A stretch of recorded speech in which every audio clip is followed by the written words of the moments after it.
चितकरा नवनीरदाभात् पीताम्बराद्रुडबिम्बफलाधरोष्ठात् पूर्णेन्दुसुन्दरमुख दरविन्दनेत्रात् कृष्णात् परं किमपि तत्त्वमहं न जाने। श्री पुराण पुरुषोत्तमाय नमः। ध्यानं समर्पयामि।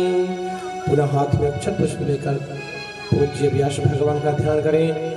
हरि ओम व्यासाय विष्णुरूपाय व्यासरूपाय विष्णवे नमो वै ब्रह्मनिधये वासिष्ठाय नमो नमः। ध्यानं समर्पयामि। अथ पूजनम्। पाद्योः पाद्यं हस्तयोः वर्घ्यं मुखे आचमनीयं सर्वाङ्गे स्नानीयं जलं समर्पयामि। श्री पुराण पुरुषोत्तमाय नमः। गंधाक्षत चंदन लगाएं। हरि ओम कांगंधर्वयाखनस्त्वां दस्त्वां बृहस्पतिः त्वामुखधे सोमो राजा विद्वान् यक्षमादमुच्यत। चंदनान्ते अक्षतान् समर्पयामि। क्षण्णमीमदन्त हवप्रिया अधोखतस्तोखसभानभो विप्राणविष्ठयामतियो जानविन्द्रतिलक्षणान्ते पुष्पं पुष्पमाल्यां। पुराण पुरुषोत्तम भगवान को माल्यार्पण करें। उसके बाद पूज्य व्यास जी के कंठ को पुष्पहार से सुशोभित करेंगे मुख्य यजमान। जितने भी भक्त यहाँ पर बैठे हैं जोरदार तालियों से इस पावन क्षण का अवलोकन करते हुए कीर्तननाद करेंगे। बोले भागवत भगवान की जय हो। पुष्पं पुष्पमाल्यां समर्पयामि। हरि ओम ओखधीः प्रतिमो दधं पुष्पवतीः प्रसूवनीः अस्वा इव सजित्वारिर्वीरुधाः पार्ष्णवः। बोल व्यास भगवान की जय हो। पुष्पान्ते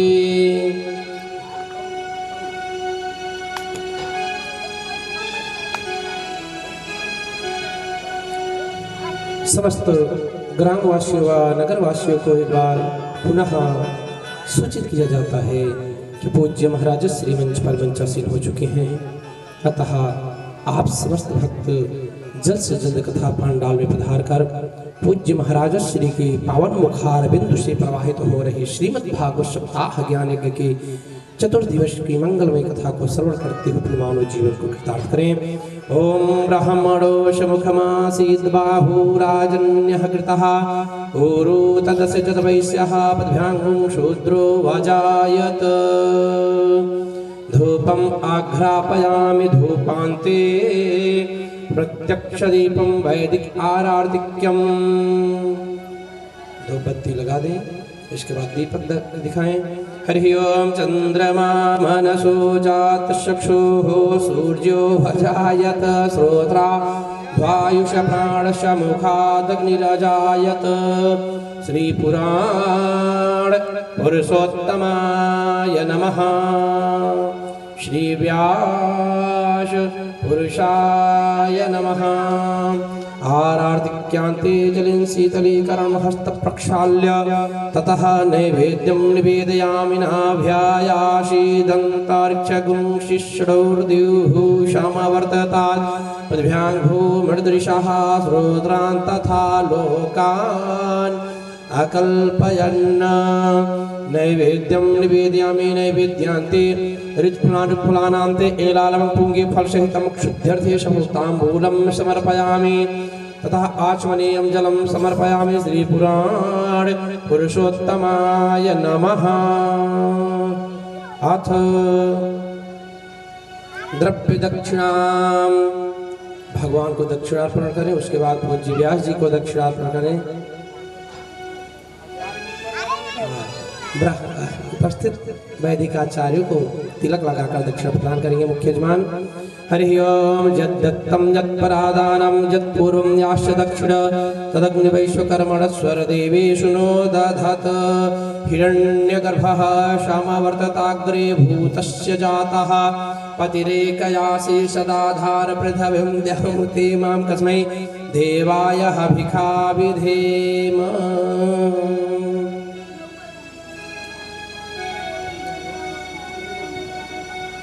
नमो ब्रह्मण्यदेवाय गोब्रह्मण्यहिताय च जगद्धिताय कृष्णाय गोविन्दाय नमो नमः। विप्रप्रसादात् धरणीधरोऽहम् विप्रप्रसादात् कमलावरोहम् विप्रप्रसादात् अजिताजतोऽहम् विप्रप्रसादात् मम राम नामम्। जय श्री राम। समस्त भक्त अपने स्थान पर खड़े हो जाएं। आइए हम समस्त भक्त मिलकर भागवत भगवान की वैदिक मंगलमय आरती को करते हैं। अपने अपने निज स्थान पर आप समस्त भक्त खड़े हो जाएं। हरि ओम।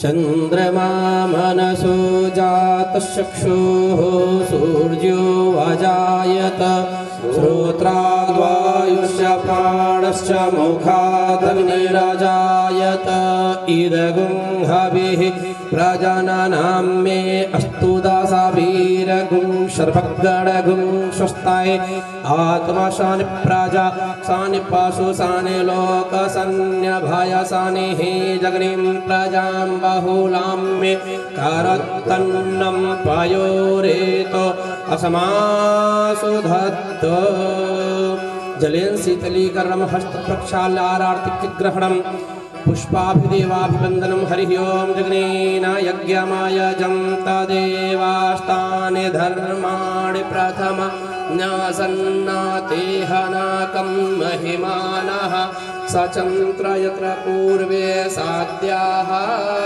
सन्ति देवाः। श्रीपुराण पुरुषोत्तमाय नमः। मंत्र सुगंधित मंत्र पुष्पांजलिं समर्पयामि। बोले भागवत भगवान की, सद्गुरुदेव भगवान की, व्यास भगवान की, सुखदेव जी महाराज की, अयोध्या राम लला की, वृंदावन कृष्ण चंद्र की, श्री त्रिवेणी माधव भगवान की, अक्षय वट भगवान की, तीर्थराज प्रयाग की, श्री स्वामी परमहंस जी महाराज की, सप्ताह ज्ञान यज्ञ की जय जय श्री राधेश्याम। जय श्री राम। अब समस्त भक्त अपने अपने निज स्थान पर बैठ जाएं। हम सबके मध्य में पूज्य व्यास जी मंच पर मंचासीन हो चुके हैं। आइए अपने मन और वाणी को एकाग्र करते हुए नित्य प्रति की भांति पूज्य व्यास जी के पावन मुखार बिंद से भगवान श्याम सुंदर की मंगलमय कथा को श्रवण करते हुए अपने जीवन को प्रतार करें। जय श्री राधे, जय श्री श्याम। बोल वृंदावन बिहारी लाल की जय हो। श्री सद्गुरुदेव भगवान की जय हो। श्री हनुमान जी महाराज की जय हो। सकल श्रोता समाज की जय हो। स्वामी परमहंस महाराज की जय हो। जय जय श्री राधे श्याम। हरि ओम।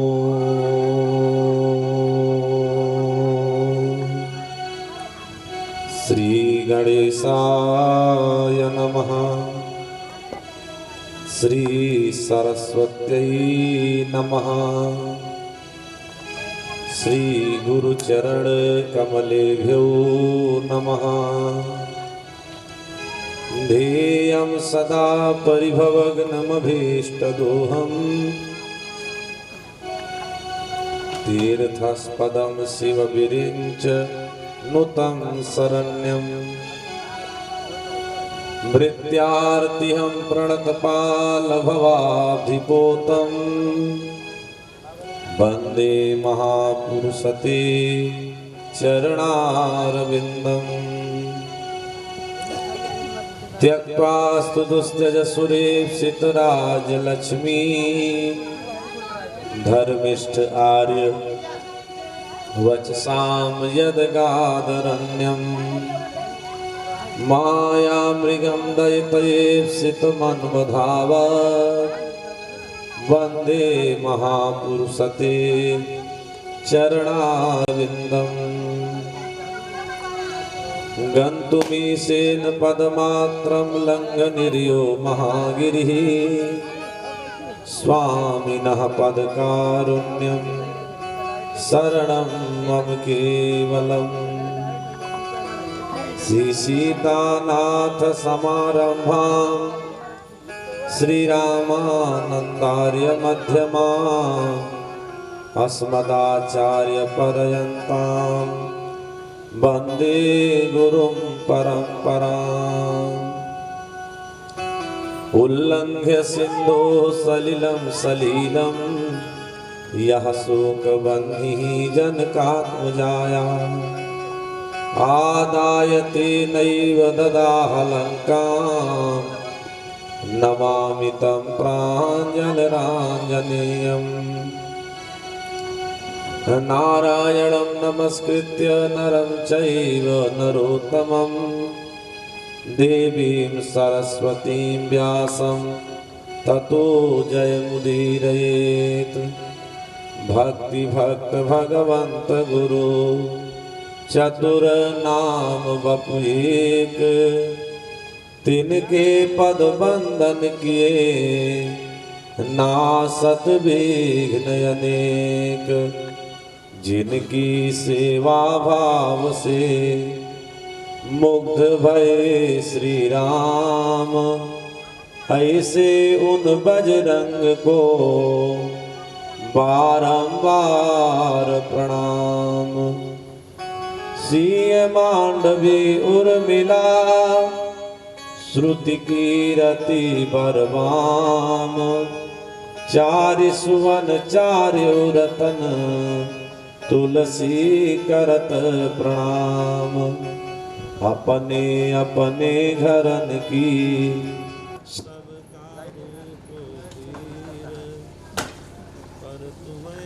की स्वामी परमहंस महाराज की जय जय श्री राधे श्याम। अनंतानंत पूज्य ब्रह्मांड दिनायक सर्वेश्वर जगदीश्वर जगदाधार जगत नियंता भगवान स्वयं परमादरणीय विद्वद्वृंद भगवत कथा रसास्वादन करने वाले कुशल श्रोता महानुभाव एवं सती सीता अनुसुईया के चरित्रों को चरितार्थ करने वाली भारतीय देवियां एवं भारत के कर्णधार नन्हे मुन्ने बच्चे, आज भगवान की परम मंगलमयी कथा का चतुर्थ दिवस है। तो हमें कथा की जैसी मंजुल मंगल परंपरा है, परंपरा का निर्वाह करते हुए अपनी मनवाणी को पवित्र करने के लिए तथा स्थिति को कथा के अनुरूप बनाने के लिए बंद कर पहले हमें बड़े श्रद्धा और स्नेह के साथ कुछ क्षण भगवत नाम संकीर्तन तत्पश्चात था शंभु कथा। क्योंकि किसी विद्वान ने कहा है कि 2 बार द्वारिका त्रिवेणी जाय 3 बार, 2 बार द्वारिका त्रिवेणी जाय 3 बार और 4 बार चित्रकूट जाय मज्जन कराए थे और 5 बार हरिद्वार 6 बार नैमिषार और 7 बार काशी जाय भस्म की रमाए ते। 8 बार बद्रीनाथ, 9 बार केदारनाथ, 10 बार दशाश्वमेध जाय गंग के नहाए ते।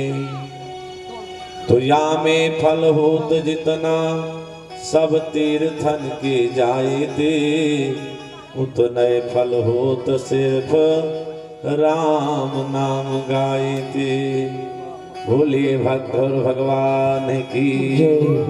तो आवे 2 बार भगवान का नाम। जय राधा माधव, जय कुंज बिहारी, जय राधा माधव, जय कुंज बिहारी, जय राधा माधव, जय कुंज बिहारी, जय राधा माधव, जय कुंज बिहारी,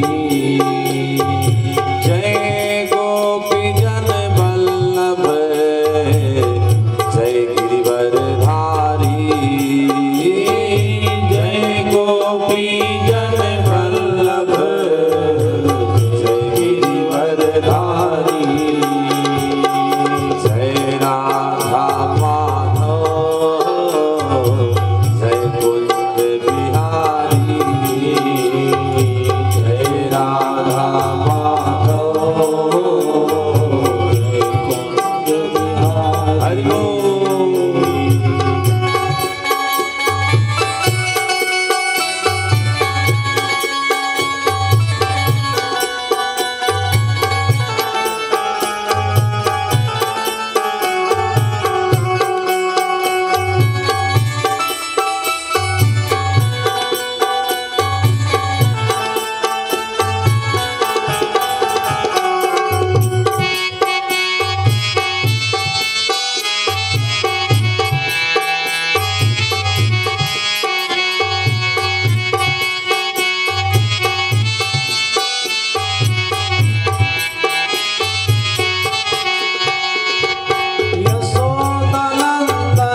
जय हो। भागवत भगवान की जय हो। जय जय श्री राधे श्याम। आइए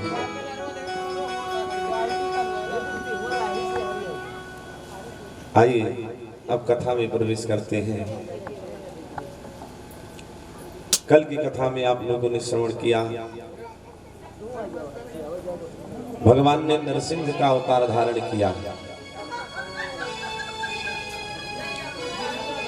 हे भैया इनको थोड़ा शांत कराइए, अपने जो मेहमान आए हैं आपके यहाँ इनको थोड़ा शांत कराइए, या तो सामने आके बैठे नहीं तो शांति व्यवस्था से बैठे। बोले वृंदावन बिहारी लाल की जय हो। आज 4 दिन हो गया इन लोगों को कहते हुए, लेकिन बार बार कहना पड़ता, अच्छी बात नहीं। बोले वृंदावन बिहारी लाल की जय हो।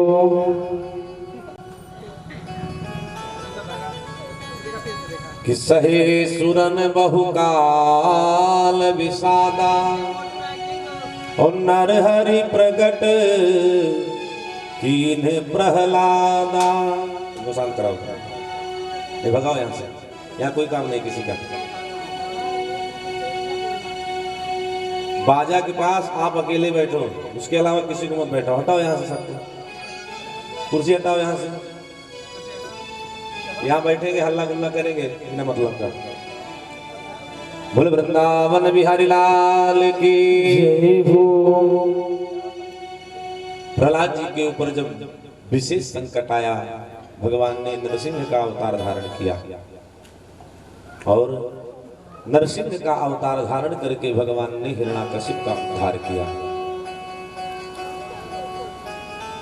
प्रहलाद जी महाराज ने भगवान से निवेदन किया कि हे परमात्मा, हमारा पिता चाहे पापाचारी रहा हो चाहे दुराचारी रहा हो,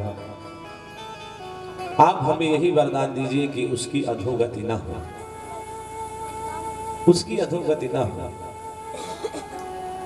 नरसिंह भगवान ने कहा कि हे प्रहलाद, तुम जैसा पुत्र जिस कुल में जन्म ले लेगा, उस कुल की 7 पीढ़ी आगे की 7 पीढ़ी पीछे की स्वतः तर जाएंगे। त्रिसप्तवी पिता कहा जाता वही कुलपान सवह। कहा इसमें कोई संशय नहीं है, 7 पीढ़ी आगे की 7 पीढ़ी पीछे की खुद तर जाएंगे। जब से प्रहलाद जी के लिए भगवान खंभे से प्रकट हुए हैं, तब से दुनिया पत्थर की पूजा करने लगी। कि प्रीति प्रतीति भाई जबते, प्रीति प्रतीति भाई जबते, तबते नर पाहन पूजन लागे। जब से प्रहलाद जी के लिए भगवान खंभे से प्रकट हुए, दुनिया आजम पत्थर की पूजा करती है। आज हर आस्तिक के दरवाजे पर एक नीमी के पेड़ और नीमी के पेड़ के नीचे चाहे मुरंगे वाला पाथर हो, दुनिया रखती है, दुनिया जल चढ़ाती है इसी भावना से कि जैसे विषम परिस्थिति पड़ने पर भगवान प्रहलाद के लिए खंभे से प्रकट हो गए थे, तो जब कब हमारे ऊपर विषम परिस्थिति आएगी तो भगवान इस पत्थर से भी प्रकट हो जाएंगे। लेकिन बड़ी विडंबना है, बड़ी विडंबना है कि सूर्य अनेक फिरै कण मांगत, सूर्य अनेक फिरै कण मांगत, पै पद सूर सुस्वाद कहाँ। और मातावारी मंजीरा बजाती फिरे, और मीरा मतवारी से चाह कहाँ। श्री राम कथा के तनों ने लिखी, पर तुलसी जैसी मर्यादा कहाँ। और नरसिंह बसे प्रति खंभन में, पर काढ़न को प्रहलाद कहाँ। पर काढ़न को प्रहलाद कहाँ। पहले कसौटी पे उतरिए तो लोग कहते हैं भगवान नहीं आते हैं।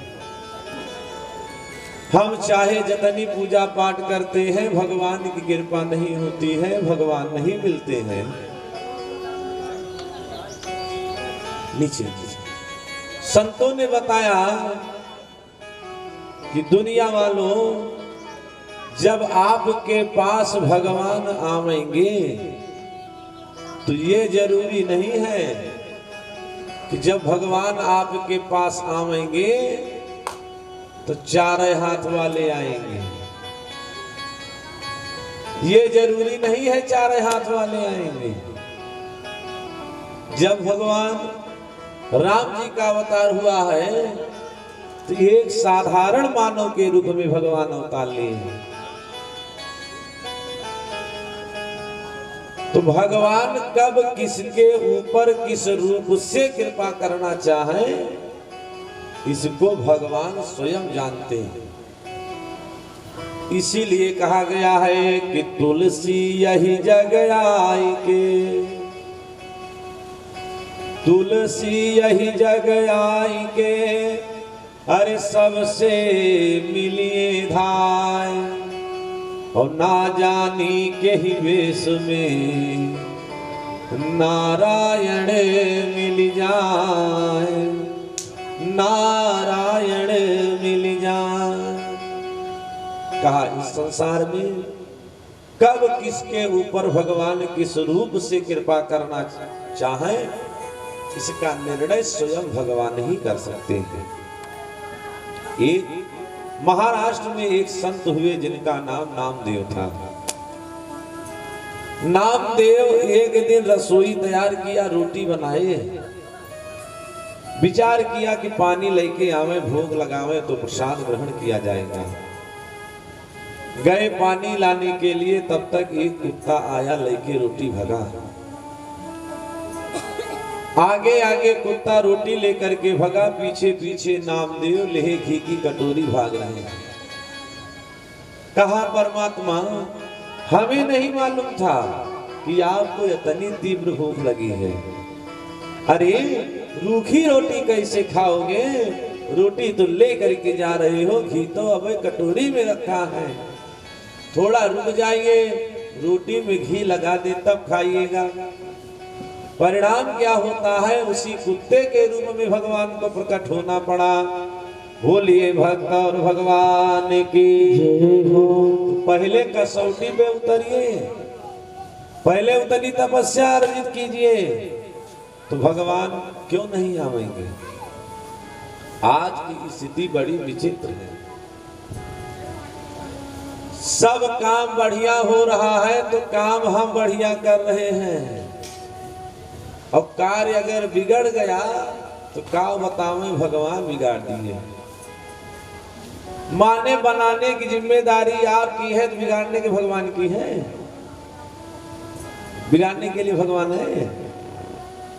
अरे जो परमात्मा बना सकता है वही परमात्मा बिगाड़ भी सकता है। और लाइन ना जाती है इनके आज ये ना जानत बाटे, अबे तो नीक लागत बा, ई गढ़ाए जौने दिन फैसला होए वही दिन। एक लंबरदार रहे, लंबरदार के एक हरवाह रहा। हरवाह से कहे लंबरदार के चला खेत जोता, हम जो है अब पानी पत्ता लेके आई थी। जो 11 बजा तो लंबरदार एक रोरा गुड़ एक लोटा पानी लेके गए, हरवाही लगे दे दिया। अब हरवाह एक बार गुड़ देखत बा, एक बार लंबरदार का, तो लंबरदार कहे ठेकेदार, ये गुड़े थोड़ाई न देखा, यह कहीं मिठाई देखा। यह गुड़े का थोड़ाई न देखा, यह कहीं मिठाई देखा। कहा ठीक है। क्या किया, एक कोण दबाए के जो देश और हर बैल लाए के खड़ा कर दिया। जो लम्बरदार आए देखे, कहे ये क्या किए हो? कहे महाराज यह के जुताई न देखा, यह के गहराई देखा।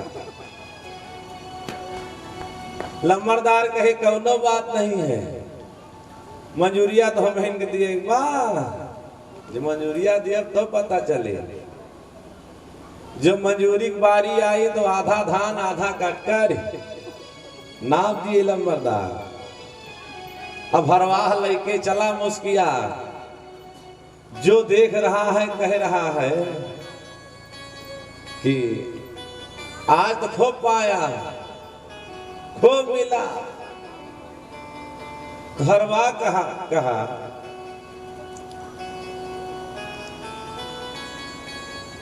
कि वही जाने हम सियत करावा, हम जाने घर बैठे पावा।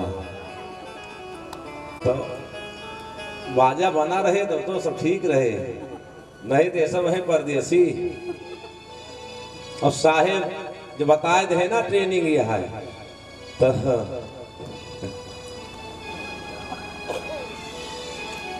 फिर अगले महीना फैसला हो। बोलिए भक्त और भगवान की जय हो।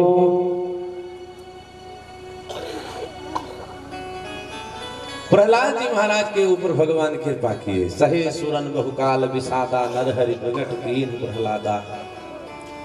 प्रहलाद जी धर्म के लिए अपने पिता का त्याग किया। दैत्यराज बलि धर्म के लिए बने गुरु का त्याग किया। भरत जी धर्म के लिए बनी माता का त्याग किया। विभीषण धर्म के लिए अपने भाई का त्याग किया। और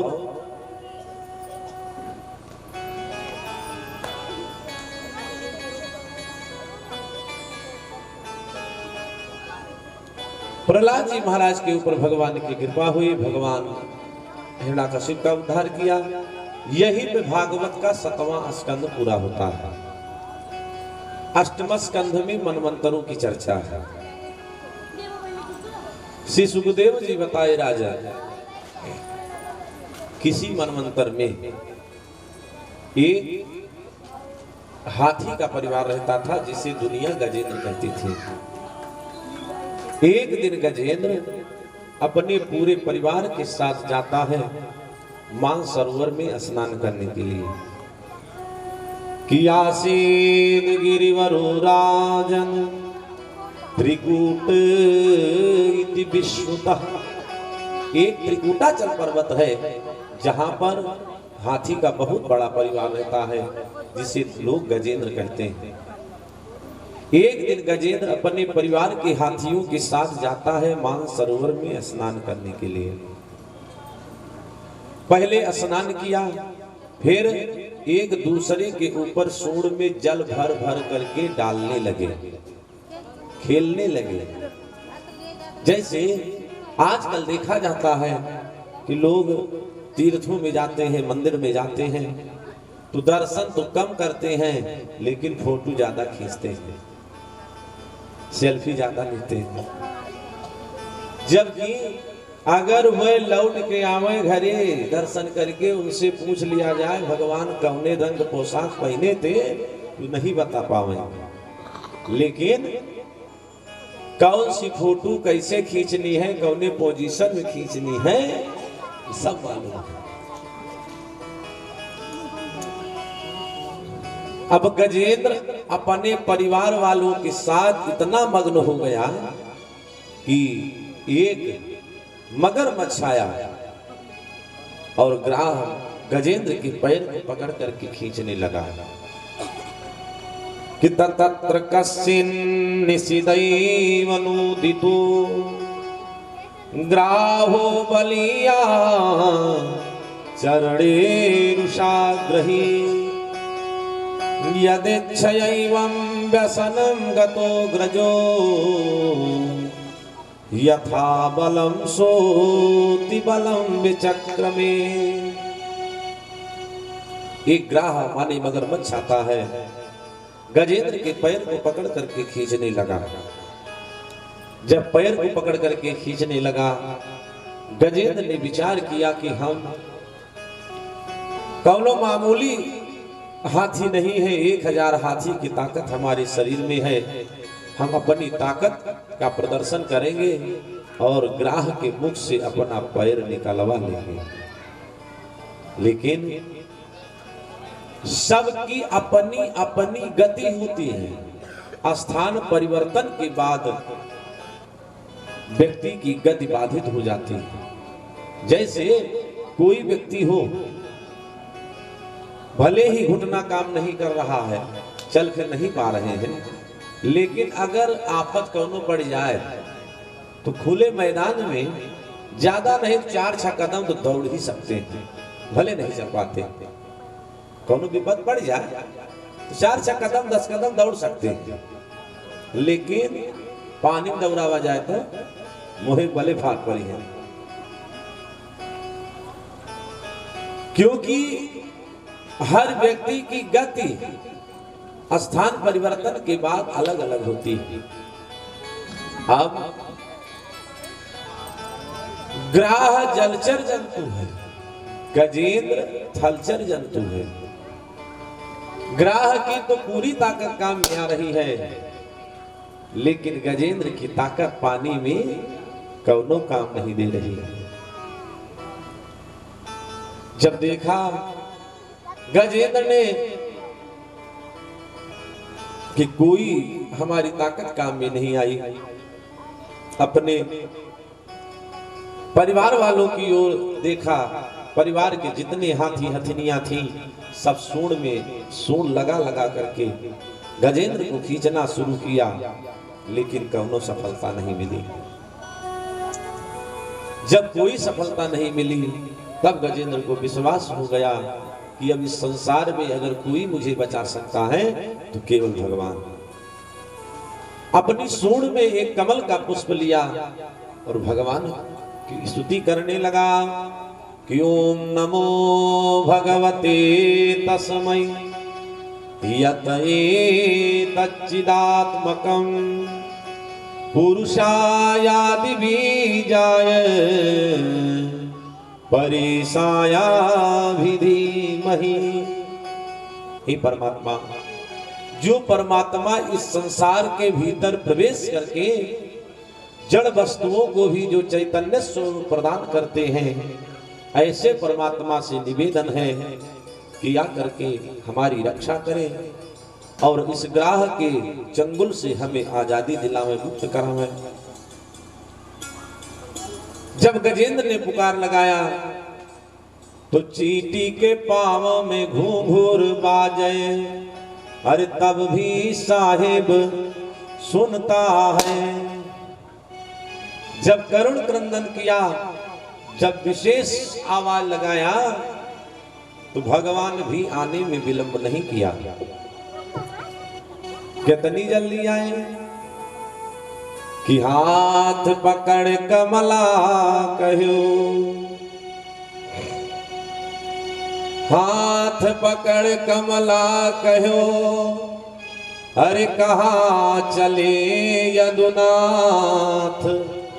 ओहा कहो बैकुंठ में थी हाथी के पास, थी हाथी के पास। जैसे गजेंद्र ने आवाज लगाया, भगवान आने में विलंब नहीं किए कि गरुड़ छोड़ नंगे पांव पधारे, गरुड़ छोड़ नंगे पांव पधारे। हरे कृष्ण मो गोविंद मोहन मुरारे, हरे कृष्ण गोविंद मोहन मुरारे। गरुड़ छोड़ नंगे पांव पधारे, गरुड़ छोड़ नंगे पांव पधारे। हरे कृष्ण गोविंद मोहन मुरारे, हरे कृष्ण गोविंद मोहन मुरारे। गरुड़ छोड़ नंगे पांव पधारे, गरुड़ छोड़ नंगे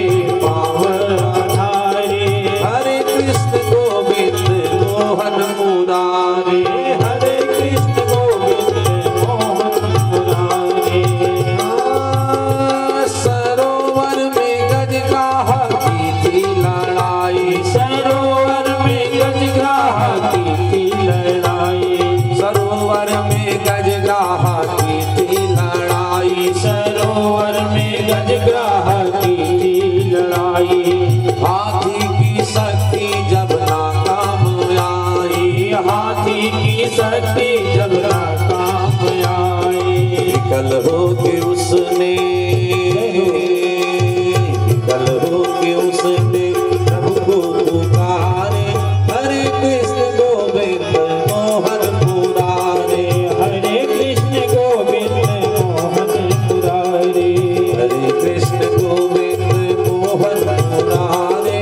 हरे कृष्ण गोविंद मोहन मुरारे। हरे कृष्ण गोविंद मोहन मुरारे। हरे कृष्ण गोविंद मोहन मुरारे। बोले भगवान भगवान की जय हो। भगवान आते हैं, आए मारते हैं सुदर्शन चक्र से, ग्राह का गला कटता है, गद्धार हो गया। तब महाराज परीक्षित जी ने पूछा, भगवान एक बात बताइए, ये गज और ग्राह थे कौन? तब श्री सुखदेव जी ने बताया, राजन ये जो गज है, जो गजेंद्र है, ये पूर्व जन्म में इंद्रद्युम्न नाम का राजा था। सवै पूर्वम भूद राजा पांड्यो द्रविड़ सत्तमः, इंद्रद्युम्न इति ख्याता विष्णु व्रत परायण। इंद्रद्युम्न नाम का राजा था। एक बार महात्मा अगस्त्य इंद्रद्युम्न के पास से जा रहे थे। राजा अपने राजमद के आवेश में आकर के बाबा को प्रणाम नहीं किया। जब बाबा को प्रणाम नहीं किया, तब महाराज अगस्त्य ने कहा, अरे राजन, एक राजा होकर के एक महात्मा का सम्मान भूल रहे हो। जाओ, हम श्राप देते हैं कि तुम हाथी हो जाओ। जैसे एक सामर्थ्यवान होते हुए भी एक महात्मा का सम्मान भूल रहे हो, वैसे आने वाले संवत्सर में, आने वाले मनमंत्र में आपका शरीर तो विशाल काय होगा, लेकिन जो ताकत होगी जरूरत पड़ने पर आपको काम नहीं देगी। आज बाबा अगस्त्य के श्राप के कारण वही इंद्रद्युम्न नाम का राजा गजेंद्र के रूप में आया, और जो ग्राह था ये पूर्व जन्म में हुहु नाम का गंधर्व था। एक दिन महात्मा देवल तपस्या कर रहे थे, बाबा तपस्या कर रहे थे। ये जाता है, बाबा का पैर पकड़ के उल्ट दिया। जब बाबा का पैर पकड़ के उल्टे, बाबा को क्रोध आया, कहा मैं श्राप देता हूं, तुम तिजक योनि में जन्म लो। तो महात्मा देवल के श्राप से हुहु नाम का गंधर्व ही ग्राह के रूप में जन्म लिया, और आज भगवान की कृपा से गज और ग्राह दोनों का उद्धार हुआ।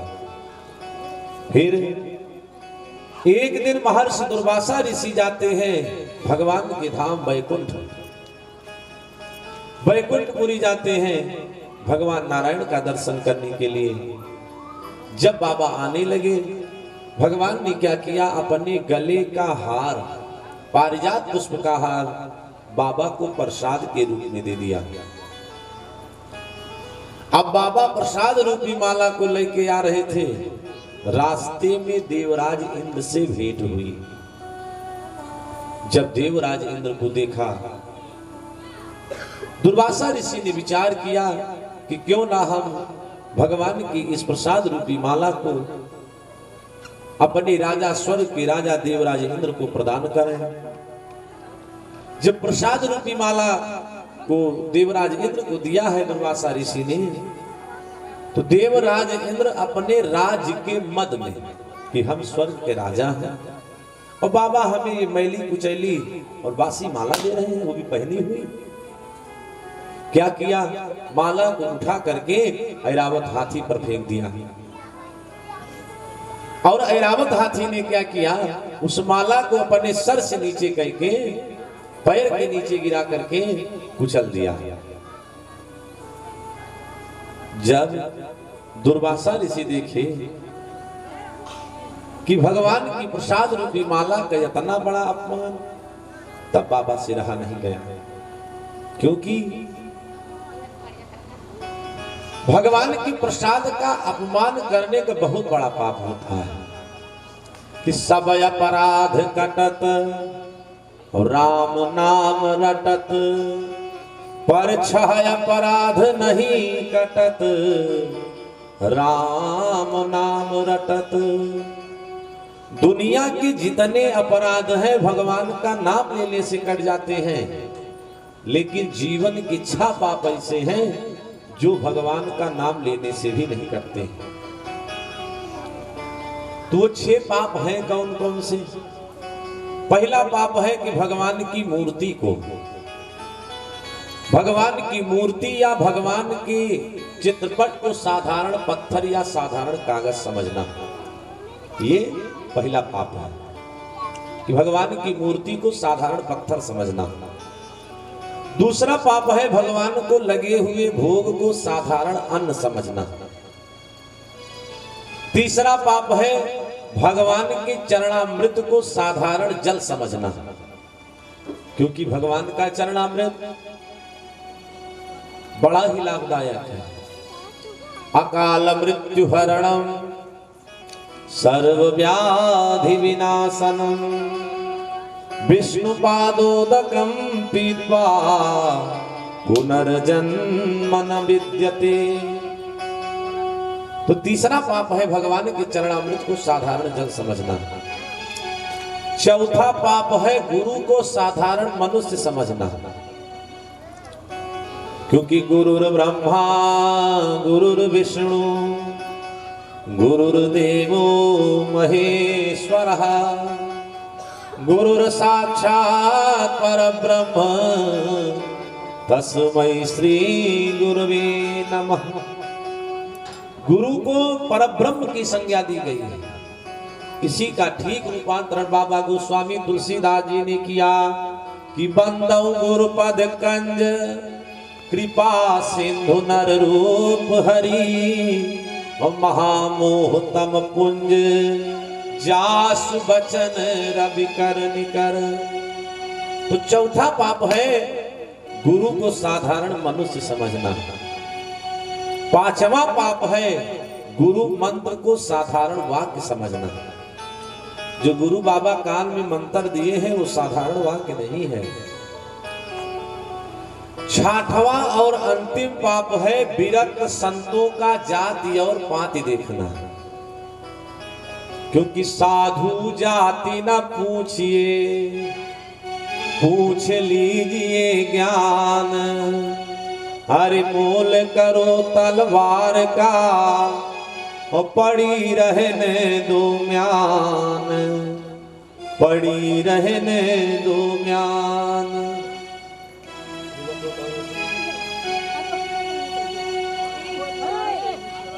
विरक्त संतों का जाति और पात देखना ये सबसे बड़ा पाप है। अरे साधु महात्मा बने दरवाजे आवे, जवन हो सके स्वरा 32 आना दान दक्षिणा दिए विदा करे।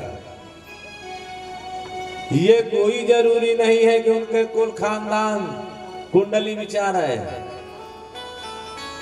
लेकिन बड़ी विडंबना है। महात्मा 3 प्रकार के होते हैं, एक असली, एक फसली, एक नकली। असली महात्मा वो होते हैं कि जो एक स्थान पर विराजमान होकर के भगवान का भजन कर रहे हैं, परमात्मा की कृपा से जो कुछ मिल रहा है उसी से अपना पेट पाल रहे हैं, उसी से अपनी खर्चा चला रहे हैं, वह है असली। दूसरे है फसली कि जी रोज तो ना दिखाई है, लेकिन चैत के महीना में दिखाई है, कुआर में दिखाई है, ये है फसली। और नकली वह है जब रेलगाड़ी दिखा था भगवान के नाम। अरे घर छोड़े परिवार छोड़े भगवा मारे तब वहां फैलाने की जरूरत पड़ रही है। इसका मतलब है कि तपस्या में कमी है। अगर तपस्या बराबर होगी तो देने वाला 4 हाथ वाला है, लेने वाला 2 हाथ वाला है, कैसे कमी पड़े? कमी अगर पड़ रही है तो गलती हमारी है कि हम इतनी तृष्णाएं अपने जीवन में ला रखे हैं कि जिनकी जो कभी शांत हो ही नहीं सकती। एक इच्छा पूरी हुई नहीं, दूसरी इच्छा। जैसे घर का मालिक चाहे जितना इंतजाम घर में कर दे, घर की पीठ नहीं थपथपाते। जब भी अगर मिलेंगे एक दूसरी लिस्ट लेके, घर के मालिक भले सोचे कि आज सब इंतजाम कर दिए, आज से सुकून है, तो जवने दिन सुकून सोच लिए वही दिन मलकिन एक लिस्ट और पकड़ा दे हैं। पप्पू बाबू सब तो बा, लेकिन करो वक्त चलवा जो है थोड़ा एक रहेगा बा, माने छुट्टी नहीं, छुट्टी नहीं।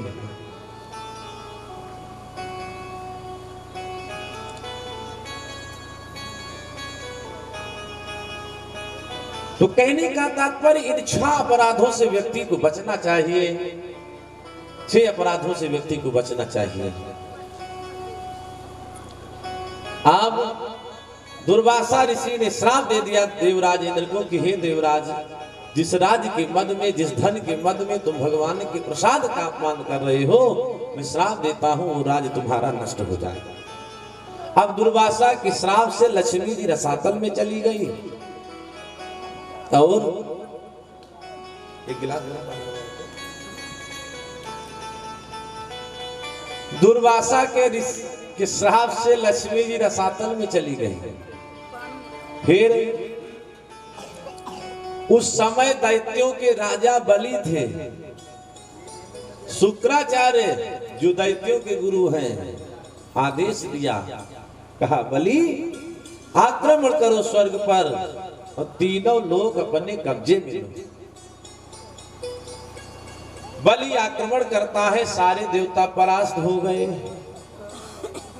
जब परास्त हुए सारे देवता भाग करके भगवान की शरण में गए। कहा परमात्मा कौन उपाय लगाइए जिससे हमें खोया हुआ राज्य हमारा वापस मिल जाए, नहीं तो देवता आजीवन दर दर की ठोकरें ही खाएंगे। भगवान कहे अगर आपको राज लेना है, आपको अपना स्थान प्राप्त करना है, तो उसके लिए एक मेहनत करनी पड़ेगी। कहा कौन सी? कहा समुद्र मंथन करना पड़ेगा। समुद्र मंथन। कहा इससे क्या होगा? कहा लक्ष्मी जी रसातल में गई है, अगर समुद्र मंथन होगा तो समुद्र से ही लक्ष्मी जी का प्राकट्य होगा, और जो लक्ष्मी जी निकलेंगी तो सबके खर्चा बर्चा चले, और समुद्र मंथन से ही अमृत की प्राप्ति होगी। जब अमृत देवता पिएंगे सब हृष्ट पुष्ट हो जाएंगे, सबको अमरत्व मिल जाएगा, मरने का खतरा समाप्त हो जाएगा। देवताओं ने कहा महाराज बड़ी बढ़िया बात है, हम कल ही शुरू करते हैं। लेकिन भगवान बताए देवताओं, ये समुद्र मंथन का कार्य बहुत आसान नहीं है, बहुत आसान नहीं है। इसके लिए आपको दैत्यों से संधि करनी पड़ेगी, दैत्यों को भी अपने में मिलाना पड़ेगा। जब तक देवता और दैत्य दोनों मिलकर समुद्र मंथन नहीं करेंगे तब तक सफलता नहीं मिलेगी, क्योंकि देवता कितने मेहनती हैं इसको भगवान ही जानते हैं। अब जी कोट पैंट टाई लगाए बा, वैसे कह दिया द्वार बहारे बा, तो विश्वास कीजिएगा कि बहुत विषम परिस्थिति पड़े भले झाड़ू लगा देंगे, बाकी कौनो बहाना जरूर मार देंगे। नहीं इतने बता देंगे बस रुका 10 मिनट मावत है, लखत रहा। अब भगवान कहे इसके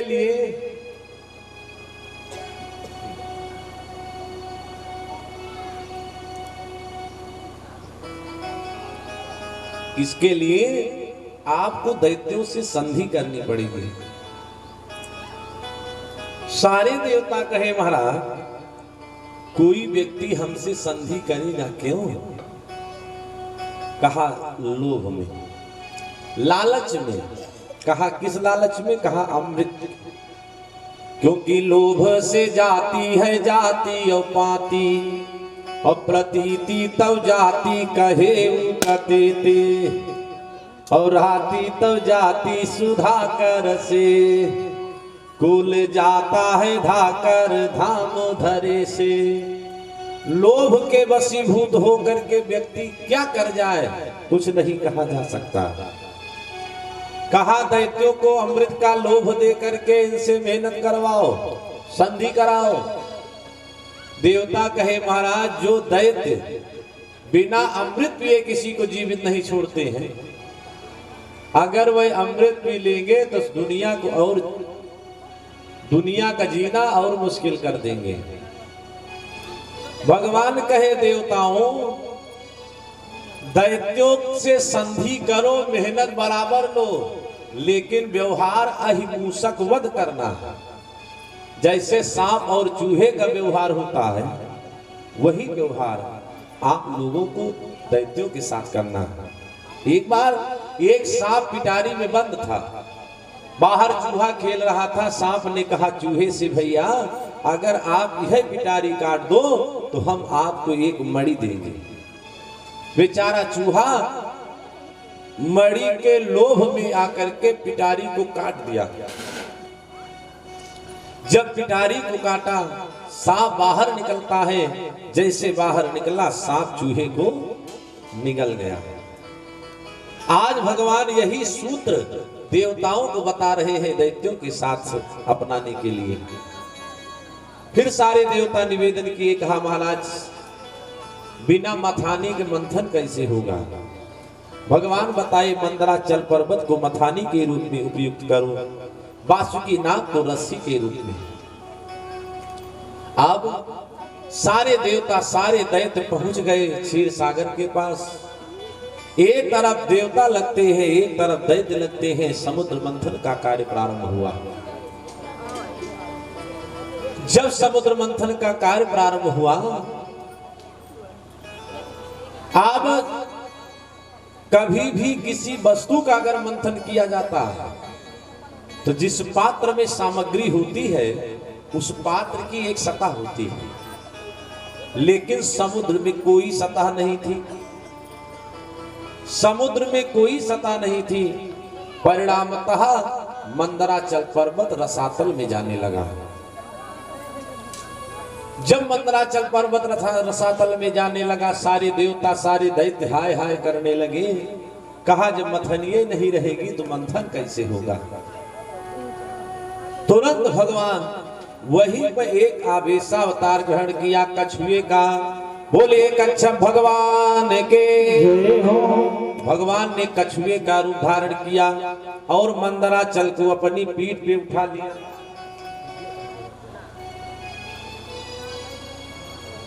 मंदराचल को अपनी पीठ पे उठा लिया। भगवान के बारे में जब परीक्षित सुने कि भगवान मंदराचल को अपनी पीठ पे उठाए, परीक्षित के मुख से निकला आह। श्री सुखदेव जी कहा राजन आह क्यों कर रहे हो? आह क्यों कर रहे हो? तो परीक्षित वात्सल्य के पुजारी हैं। महाराज परीक्षित ने कहा भगवान जब मंदराचल पर्वत हमारे भगवान की पीठ पे चला होगा तो भगवान की पीठ तो कट गई होगी। श्री सुखदेव जी बताए राजन हमारा परमात्मा अगर कोमलता की बात की जाए तो इनसे ज्यादा कोई कोमल नहीं है, और अगर कठोरता की बात की जाए तो इनसे ज्यादा कठोर भी कोई नहीं है। जिस समय त्रेता में भगवान वर वेश में जाते हैं मिथिला, कार्तिक के महीना में गए हैं कि कार्तिक मास जनकपुर जाई उससे पिनाक तोड़ाई रघुराई। कार्तिक के महीना में गए हैं। जब पुष्प वाटिका में फूल तोड़ने के लिए गए हैं, भगवान के माथे से पसीना टपक रहा है। भगवान के माथे से पसीना टपक रहा है। अगर गुरु बाबा को 5 बजे पूजा करनी थी तो ये कुछ पहले फूल लाने के लिए गए होंगे। मान लो 4:30 बजे, और कार्तिक के महीना में प्रातः काल 4 बजे के समय में कंबल जितनी ठंडी पड़ती है, लेकिन यह श्रीमान जी जब फूल तोड़ने के लिए गए हैं, इनके माथे से पसीना टपक रहा है। जो सखियां देखी तो कहा, हे सखी हम का जानी पड़त, हे सखी हम का जानी पड़त, ये तो है बड़े बलहीना, और फूल तोड़ में महाइन के माथे से चुअत पसीना। तो एक ने कहा, देवी धनुहा माथे से नहीं तोड़ना है, हाथे से तोड़ना। हो सकता है इनको यहाँ का वातावरण ना सूट कर रहा हो। कितने लोग हैं नई जगह जाते हैं, कब वो जुकाम हो जाए, कब वो पेट पिराए लगे, कब वो कौनो आफत आ जाए। तो कहा हो सकता है इनको यहाँ का वातावरण ना सूट कर रहा हो, इसलिए पसीना आ रहा है। और फिर धनुष माथे से नहीं हाथे से तोड़ना। तो सखी ने कहा, हथवे देख लो कितना मजबूत है, कि डारी बाही से फूल धरनमा, अरे लचकत राम कलाई। जब डाली से एक फूल अपने हाथ में ले रहे हैं, तो मानो यही लग रहा है कि हाथ से कलाई कब अलग हो जाएगी, कब नो पता नहीं। तो ये है भगवान की कोमलता। अब अगर कठोरता की बात की जाए तो भगवान 7 कोस गिरिराज वपु, और 7 बरस के श्याम, 7 दिवस कर पर धर्यो, पायो गिरिधर नाम। बोल गिरिधरण भगवान की। 7 कोस के गोवर्धन को 7 साल के भगवान 7 दिन तक अपने बाएं हाथ की कनिष्ठिका उंगली में धारण किया। जब सारे देवता दैत्य देखे मंदराचल ऊपर आ गया, उत्साह की लहर दौड़ गई। समुद्र मंथन का कार्य प्रारंभ किया। अब सारे देवता दैत्य मंथन तो कर रहे थे अमृत प्राप्ति के लिए, लेकिन विडंबना हो गई। सबसे पहले हलाहल विष निकल आया। अब अमृत के लिए देवता और दैत्य